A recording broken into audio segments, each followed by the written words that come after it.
जय गजानन माऊली. आज होता सॅटरडे आणि आज निघायचं आहे आम्हाला शेगाव दर्शनासाठी. त्यामुळे मी पहाटे 5ला सुटले आणि सकाळी 5ला उठून बघा चंद्र कसा दिसतो आणि त्यानंतर सडासरवण आवरून घेतलं. आता एरवी काही मी हे कामं करत नाही, माझी सासूबाईच करतात.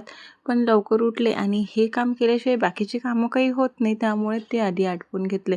नंतर अंघोळ केली, फ्रेश झाले, कपडे धुवून टाकले आणि मग लागली आपल्या महत्त्वाच्या कामाला, म्हणजे सर्वात आधी चहा आणि नाश्ता, नंतर स्वयंपाक. ते पटापट आवरून घेतले आणि आज मला चिप्स करायचे होते म्हणून चिप्स बनवायला गेले. ते बनवून घेतले, घरी आली, परत घरचे कामं आवरले, थोडी पॅकिंग केली आणि निघाले स्टेशनसाठी. तसं तर आम्हाला आज 10लाच निघायचं होतं, पण ट्रेन 2 तास लेट होती. मग काय 12ला स्टेशनला गेलो आणि 12ला गेल्यानंतर माहिती पडलं की ट्रेन परत 2 तास लेट आहे, म्हणजे ती 2:30ला येणार होती. मग ट्रेन आली आणि बसलो, तर ट्रेन काय 2:30ला आली आणि 4:45ला सुटली, परत 2 तास लेट झाली. अशी एकूण 6 तास आमची ट्रेन लेट झाली आणि मी वाट पाहत पाहत इतके बोर झाले होते ना, की जाम बोर झाले होते. त्यातही दिवसभर आम्ही मुलांना घेऊन उन्हात होतो. मग तर विषयच वेगळा झाला. असो, नंतर मग ट्रेन सुरू झाली आणि मग आम्ही प्रवास सुरू केला आणि मुलांची दंगामस्ती बघा ट्रेनमध्ये कशी सुरू आहे. आता यांची मस्ती पाहता पाहता आमचा प्रवास अगदी छान झाला बरं का. त्यातही ही मधुराताई जी मुलांना खेळवण्यात खूप एक्सपर्ट आहे, ती असल्यामुळे आम्हाला भरपूर मदत होते. नंतर आम्ही पोचलो शेगावला. आता शेगावला पोचलो तर तिथे इतकी गर्दी, बापरे! तुम्ही बघू शकता. आम्ही आनंद विहारला गेलो आणि ही जी लोकं दिसतात, ही सर्व लोकं तिथे वेटिंगवरती होते. नंतर आम्ही तिथून विसाव्याला गेलो आणि विसाव्यात रूम केली आणि थोडं फ्रेश झालो आणि मुलांना घेऊन गार्डनमध्ये आलो. आता गार्डनमध्ये आलो आणि मुलं मस्ती करणार नाही असं तर होणारच नाही.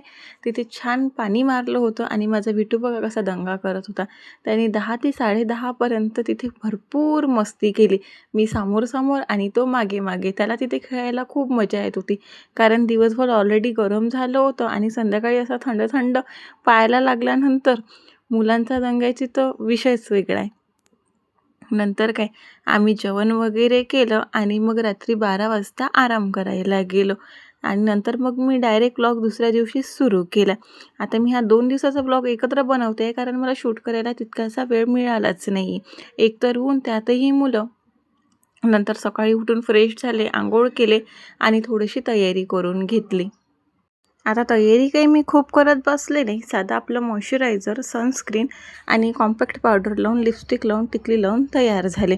आता उन्हाळ्याचा तुम्ही कितीही मेकअप करा, तो मेल्ट होणार म्हणजे होणार आणि चिडचिड वाढते ते वेगळंच. त्यामुळे मी मेकअपमध्ये फक्त कॉम्पॅक्ट लावलं आणि आपलं स्किन केअर केलं आणि मेकअप डन केला. आता हे सर्व होईपर्यंत माझा बिटूसुद्धा उठला होता. नंतर त्यालासुद्धा तयार केलं आणि नंतर निघालो आम्ही नाश्ता करायला. कारण मुलं सोबत होते, लाईनमध्ये जर वेळ लागला तर त्यांची आपत्ती येईल, म्हणून आम्ही नाश्ता करून दर्शनासाठी निघालो. आता नाश्ता काउंटरवर गेल्यानंतर तिथे तर इतकी गर्दी होती, बापरे! मग आता हे गेले कुपन काढायला. आता आम्ही कुपन काढेपर्यंत आम्ही दोघं महिलेकांनी तिथेसुद्धा मस्ती सुरू केली. थोडीशी व्हिडिओ काढले, घरच्यांना व्हिडिओ कॉल केला आणि असा टाईमपास करून छान क्यूट मेमोरीज घेऊन नंतर आम्ही गेलो नाश्ता करायला. आता हा बघा विहारचा थोडासा भाग. बघा किती स्वच्छता आहे. आता शेगावसारखी स्वच्छता अख्ख्या महाराष्ट्रात कुठेच नाही. मी तर भरपूर दर्शन केले, पण मला इतकी स्वच्छता कुठेच नाही मिळाली. तुम्हाला काय वाटते शेगावबद्दल हे कमेंट करून नक्की सांगा. नंतर गेलो दर्शनाला, तर इतकी मोठी लाईन, आम्हाला जवळपास 3 तास लागले. याच्या अगोदर आम्ही नेहमी वर्षातून 3दा तरी दर्शनाला येतो, पण इतका वेळ कधीच नाही लागला. पण आज एकादशी असल्यामुळे खूप वेळ होता. फायनली 3 तासानंतर आम्ही मंदिराच्या कळसाजवळ पोहोचलो आणि मनाला खूप शांती भेटली. आणि नंतर महत्त्वाची गोष्ट तर अशी, की आज आम्ही आरतीच्या वेळेला बिलकुल महाराजांच्या गर्भगृहात होतो आणि मन तर अगदी आनंदाने फुललं होतं. नंतर परत आम्ही जेवण वगैरे करून वेटिंग एरियामध्ये बसलो, कारण मुलं झोपली होती. आता मुलांची झोप होईपर्यंत टाईमपास तर करावाच लागेल, म्हणून मी तोपर्यंत माझी नेलपेंट लावून घेतली. बघा कशी दिसते आणि पाय तर बघा किती त्यांनी काळे पडलेले आहे. आता हे घालवायसाठी काय करू हे कमेंटमध्ये नक्की सांगा. नंतर परत चहा कॉफी घेऊन आम्ही स्टेशनला आलो आणि तिथे गेल्यानंतर माहिती पडलं की आमची जी गाडी आहे ती परत अर्धा तास लेट झाली. मग आम्ही पुन्हा स्टेशनवरती टाईमपास करत बसलो आणि माझा विठू बघा कसं पूर्ण स्टेशन ऑब्झर्व करतोय ना. आता तुमचा अनुभव कसा आहे शेगावला गेल्यावर हे कमेंट करून नक्की सांगा. आम्हाला तर नेहमी महाराजांची प्रचिती लाभते.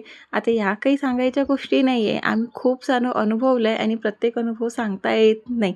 तरीही तुमचा अनुभव काय आहे हे कमेंट करायला विसरू नका. असं झालं तर मग आमचं शेगावचं दर्शन. चला भेटूया नेक्स्ट व्लॉगमध्ये. बाय.